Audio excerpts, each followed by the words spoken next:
Sebab itulah hidup ini jangan menyesal berlebih-lebihan. Tak boleh menyesal banyak-banyak. Sebab tu kalau kita faham dalam hidup ini, kita tak boleh rasa berdosa keterlaluan. Dosa sikit-sikit, mohon ampun, ambil pengajaran, itu bagus. Tapi rasa berdosa keterlaluan, tak boleh tu. Sebab apabila berdosa keterlaluan, nanti merosakkan psikologikal awak. Potensi bakat kita rosak bila kita rasa berdosa keterlaluan. Sebab Tuhan cipta dosa tu bukan untuk kita rasa berdosa, meraung, meratap, menangis. Bukan. Tujuan Tuhan cipta dosa untuk kita rasa berdosa, ambil pengajaran, tak buat lagi, bertaubat, jadi lebih baik, jadi lebih kuat. Indahlah kehidupan kita. Jadi jangan rasa berdosa keterlaluan lah. Tuhan cipta dosa dengan kasih sayang untuk kita rasa berdosa. Kita pun bertaubat, ambil pengajaran, tak buat lagi, move on, jadi lebih baik. Indahlah kita. Sebab kalau tak rasa berdosa nanti, kita tak baiki diri. Sebab itu, walaupun apa dosa awak buat, dosa awak setinggi langit pun, awak berzina ke, minum arak ke, menipu orang ke, awak buat benda sejahat ke, bunuh orang ke, ambil dadah ke, pass is pass. Pass is pass. Ambil pengajaran, bertaubat, tak buat lagi, baiki diri dan jadi orang baru, edisi baru yang lebih menghargai kehidupan, tahu baik dan buruk dan nikmatilah kehidupan. Nikmatilah hari ini, saat ini. Janganlah menyesal-nyesal lagi dengan dosa tu. Sebab Tuhan tu Maha Pengampun. Tuhan tu Maha Pengampun. Maha Pengampun. Apa maksud Maha Pengampun? Sebelum kita buat dosa, dia dah ampun dah. Sebab dia Maha. Cuma kita yang rasa bersalah tentang diri kita. Tak, Tuhan bukan suruh kita bersalah selama-lamanya. Tuhan suruh kita ambil pengajaran saja. Sebab tu bila kita faham kehidupan ni adalah sekolah. Tuhan sedang sekolahkan kita. Tuhan sedang didik kita. Tuhan sedang mengajar kita untuk lebih menghargai kehidupan. Kehidupan ni sekolah. Sebab tu bila siapa ada anak kecil yang baru lahir, ambil anak awak dukung. Ataupun ambil pinjam anak orang. Dukung. Ataupun lihat anak kecil kan.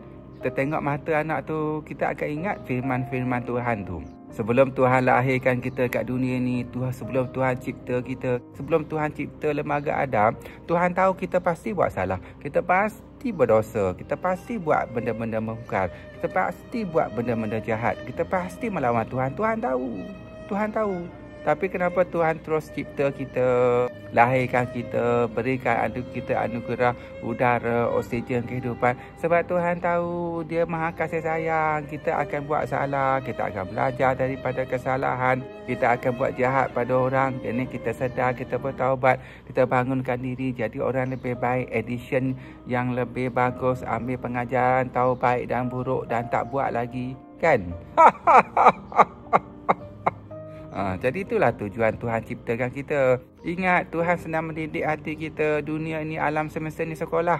Sebab itu, semasa Tuhan nak jadikan lembaga Adam sebagai khalifah di muka bumi, malaikat marah. Malaikat kata, wahai Tuhan, kenapa kau nak jadikan makhluk yang merosakkan di muka bumi?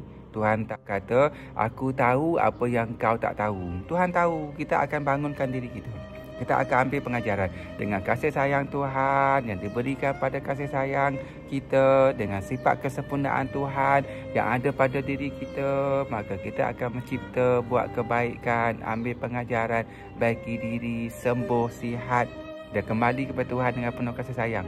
Indahlah kehidupan ni. Tenanglah, bahagialah. Jangan rumit-rumit kan. Okey, jelas kan? Jadi, masalah kesihatan mental berlaku ialah kerana otak rosak. Sama dengan tangan patah, mata kabur. Sebab kita stres berlebih-lebihan, fikir stres yang tak dapat dikawal, sampai keluar hormon-hormon, kesedihan, ketakutan. Dan kita tak dapat ambil hikmah kejadian peristiwa yang berlaku. Dan kita terlekat dengan dosa, takut berlebih-lebihan apa akan berlaku, fikir apa yang orang kata, menyesal tentang benda-benda lepas. Tak payah menyesal, ambil pengajaran saja. Dan overthinking, jadilah masalah kesihatan mental. Dan akhirnya otak kita tak boleh berfikir lagi dah. Hormon kesedihan tu berlebih-lebih, kesedihan hormon tu. Hormon kesedihan tu meleleh sampai kat telinga kita. Kita pun sedih. Sebab tu jangan sedih lama-lama lah. Sedih sekejap sajalah. Nanti hormon otak terganggu. Jangan takut sangat berlebihan. Kalau awak takut berlebihan, risau berlebihan, nanti keluar hormon ketakutan, nanti semua benda awak takut. Tidur pun takut. Semua benda takut. Jadi tak boleh tu. Jadi sama juga, jangan benci orang berlebihan. Ini orang tu buat salah awak sikit saja, benci berlebihan, menyampah berlebihan, tak nak jumpa dia sampai tak boleh tidur malam. Kemudian sumpah seranah dia, hancurlah dia, kena langgar lori lah dia. Bukan lori biasa, langgar steamroll. Kan tak boleh tu. Nanti otak awak yang sakit. Sebab itu, apabila kita berbenci orang lain, sebenarnya kita merosakkan diri sendiri. Apabila kita mendoakan keburukan orang lain, sebenarnya kita menyakiti, menyeksa diri kita sendiri. Jadi jangan benci pada orang lain, jangan doakan keburukan pada orang lain. Tetapi belajar untuk menerima, berdamai dan memaafkan.